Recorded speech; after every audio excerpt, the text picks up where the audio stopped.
ছেলের হঠাৎ করে বায়না কেএফসি মতো চিকেন পকোড়া খাবে।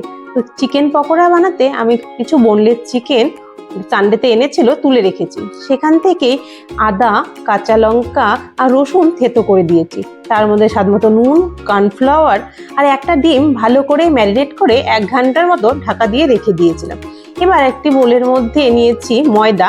এবার চিকেনগুলো উঠিয়ে উঠিয়ে আমি ময়দার মধ্যে হাল দিয়ে চেপে চেপে নিয়ে আর একটি ছাঁকনি দিয়ে বরফ গোলা জলে সেটিকে ভিজিয়ে নিচ্ছি।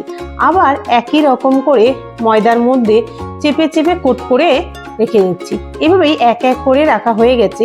এবার আমি অন্যদিকে কড়াইতে তেল বসিয়েছি। গরম গরম তেলের মধ্যে এক এক করে চিকেনগুলো দিয়ে দিচ্ছি। তো হালকা ধিমি আছে, মোটামুটি একদম লাল লাল করে ভেজে নেব। তো তৈরি হয়ে গেছে আমার কেএফসি স্টাইলের চিকেন পকোড়া। আমি তো বানিয়ে নিলাম বাচ্চাদের জন্য, তোমরা চাইলে একবার ট্রাই করে দেখতে পারো।